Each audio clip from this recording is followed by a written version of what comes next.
When I was young, I didn't really know what I was going to do when I got older. People kept asking me, but then eventually I thought that the idea of inventing things would be really cool. And the reason I thought that was because I read a quote from Arthur C. Clarke, which said that a sufficiently advanced technology is indistinguishable from magic, and that's really true. If you go back, say 300 years, the things that we take for granted today would be you'd be burned at the stake for. Being able to fly, that's crazy.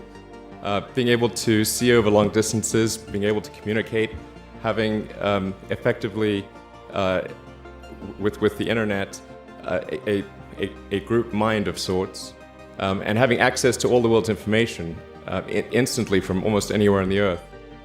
This is stuff that really would be magic, or would be considered magic in times past. In fact, I think it actually goes beyond that, because there are many things that we take for granted today that weren't even imagined in times past. They weren't even in the realm of magic.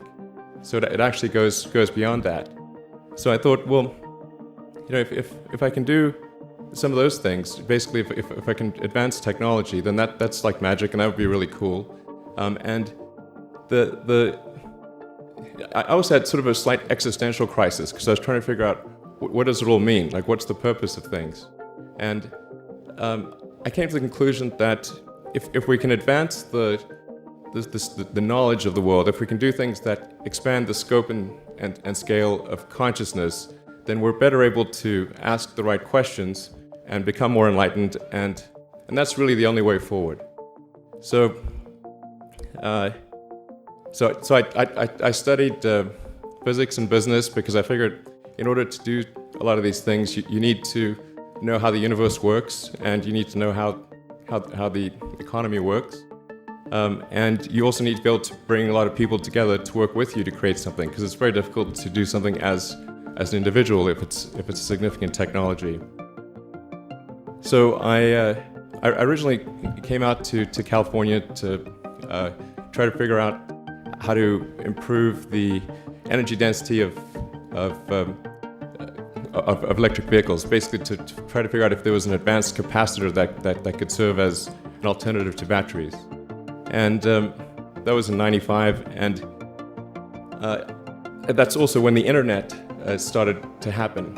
And I thought, well, I can either pursue this technology where success may not be one of the possible outcomes, which is always tricky, or participate in the internet and be part of it. So I decided to drop out. Now, obviously, fortunately, we're past graduation, so I can't be accused of recommending that to you. So did some internet stuff. Did a few things here and there. One of which was PayPal. And I think maybe it's helpful to say one of the things that was important there in the creation of PayPal was kind of how it started, because initially the initial thought was with PayPal was to create an agglomeration of financial services, so to have one place where all of your financial services needs would be seamlessly integrated and work smoothly. And then we had like a little feature which was to do email payments, and whenever we'd show the system off to someone, we'd show the hard part, which was the agglomeration of financial services, which was quite difficult to put together. Nobody was interested. Then we'd show people email payments, which was actually quite easy, and everybody was interested. This is, I think it's important to take feedback from your environment. You want to be as closed loop as possible. So we focused on email payments and really try to make that work, and that's what really got things to take off. But if we hadn't responded to what people said, then we probably would not have been successful. So it's important to look for things like that and focus on them when you see them, and you correct your prior assumptions. And then going from PayPal, I thought, well, what are some of the other problems that are likely to most affect the future of humanity? It really wasn't from the perspective of what's the rank-ordered best way to make money, which is okay, but it was really what I think is going to most affect the future of humanity. So I think the biggest terrestrial problem we've got is sustainable energy, both the production and consumption of energy in a sustainable manner. If we don't solve that this century, we're in deep trouble. And then the other one being the extension of life beyond Earth to make life multiplanetary. So that's the basis for the latter is the basis for SpaceX, and the former is the basis for Tesla and Solar City. And when I started SpaceX, initially I thought that, well, there's no way one could possibly start a rocket company. I wasn't that crazy. But then I thought, well, what is a way to increase NASA's budget? That was actually my initial goal. So I thought, well, if we can do a low-cost mission to Mars, something called Mars Oasis, which would land seeds with seeds and dehydrated nutrient gel, and you hydrate them upon landing, and then you'd have this great sort of money shot of green plants on a red background, and the public tends to respond to precedents and superlatives, and this would be the first life on Mars, the furthest that life's ever traveled, as far as we know. And I thought, well, that would get people really excited, and therefore increase NASA's budget. So obviously, the financial outcome from such a mission would probably be zero. So anything better than that was on the upside. So I actually went to Russia 3 times to look at buying a refurbished ICBM, because that was the best deal. And I can tell you it was very weird going there in 2000, late 2001, 2002, going to the Russian rocket forces and saying, I'd like to buy 2 of your biggest rockets, but you can keep the nuke.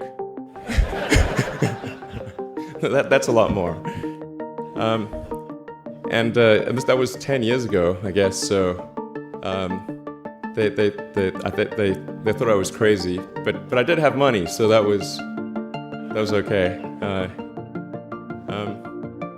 And after making several trips to Russia, I came to the conclusion that actually my initial impression was wrong about that, because my initial thought was, well, that there's not enough will to explore and expand beyond Earth and have a Mars base and that kind of thing.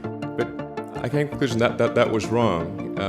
In fact, there's plenty of will, particularly in the United States, because the United States is a nation of explorers, of people who came here from other parts of the world. I think the United States is really a distillation of the spirit of human exploration. So, but if people think it's impossible, then, or it's going to completely break the federal budget, then they're not going to do it. So after my 3rd trip, I said, okay, well, what we really need to do here is try to solve the space transport problem, and started SpaceX. This was against the advice of pretty much everyone I talked to. One friend made me sit down and watch a bunch of videos of rockets blowing up. Let me tell you, he wasn't far wrong. It was tough going there in the beginning, because I'd never built anything physical. I mean, I'd built like little model rockets as a kid and that kind of thing, but I never had a company that built anything physical. So I had to kind of figure out how to do all these things and bring together the right team of people, and so we did all that and then failed 3 times. It was tough going. Because the thing about a rocket is that the passing grade is 100%, and you don't get to actually test the rocket in the real environment that it's going to be in. So I think, so the best analogy for rocket engineering is like if you want to create a really complicated bit of software, you can't run the software as an integrated whole, and you can't run it on the computer it's intended to run on. But the first time you put it all together and run it on that computer, it must run with no bugs. That's basically the essence of it. So we missed the mark there. The first launch, I was picking up bits of rocket near the launch site. It was a bit sad. But we learned with each successive flight, and we're able to, eventually with the fourth flight in 2008, reach orbit. And that was also with the last bit of money that we had. So thank goodness that happened. I think the saying is fourth time's the charm. So we got the Falcon 1 to orbit, and then began to scale that up to the Falcon 9, which is about an order of magnitude more thrust. It's around 1 million pounds of thrust, and we managed to get that to orbit, and then developed a Dragon spacecraft, which recently was able to dock and return to Earth from the space station.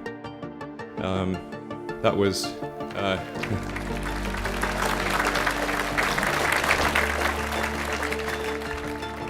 thanks.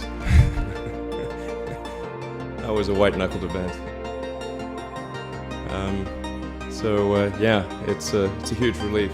Still can't quite believe it actually happened. But there's a lot more that must happen beyond this in order for humanity to become a spacefaring civilization, and ultimately a multi-planet species.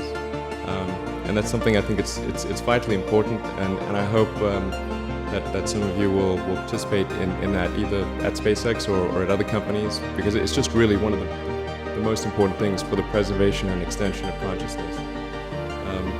It's worth noting, as I'm sure people are aware, that the Earth has been around for 4 billion years, and civilization, at least in terms of having writing, has been around for 10,000 years, and that's being generous.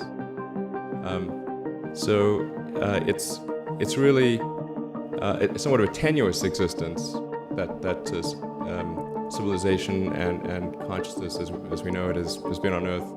And I think I'm actually fairly optimistic about the future of Earth. So I don't want to sort of people to have the wrong impression that I think we're all about to die. I think things will most likely be okay for a long time on Earth, but not for sure, but most likely. But even if it's sort of 99% likely, a 1% chance is still worth spending a fair bit of effort to ensure that we've backed up the biosphere, planetary redundancy, if you will. And so I think it's really quite important.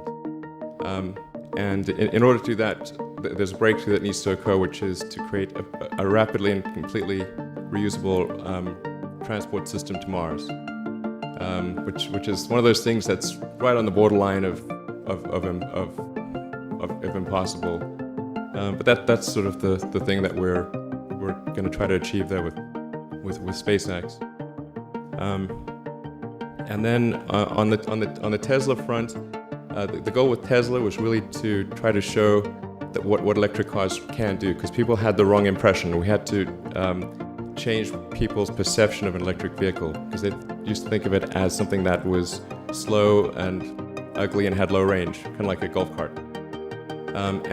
So that's why we created the Tesla Roadster, to show that you can be fast, attractive, and long range. And it's amazing how, even though you can show that something works on paper, and the calculations are very clear, until you actually have the physical object and they can drive it, it doesn't really sink in for people. And so that I think is something worth noting. If you're going to create a company, the first thing you should try to do is create a working prototype. Everything looks great on PowerPoint. you can make anything work on PowerPoint. But if you have an actual demonstration article, even if it's in primitive form, that's much more effective for convincing people. So we made the Tesla Roadster, and now we're coming out soon with the Model S, which is a four-door sedan. Because after we made the Tesla Roadster, people said, "Oh, sure, we always knew you could make a car like that. It's an expensive car, and it's low volume and it's small and all that, but you couldn't make a real car. Like, okay, fine, got to make that too. So that's coming out soon, yeah. So that's the, I think the where things are, and hopefully there are some lessons to be drawn there. But I think the overarching point I want to make is that you guys are the magicians of the 21st century. Don't let anything hold you back. Imagination is the limit, and go out there and create some magic. Thank you.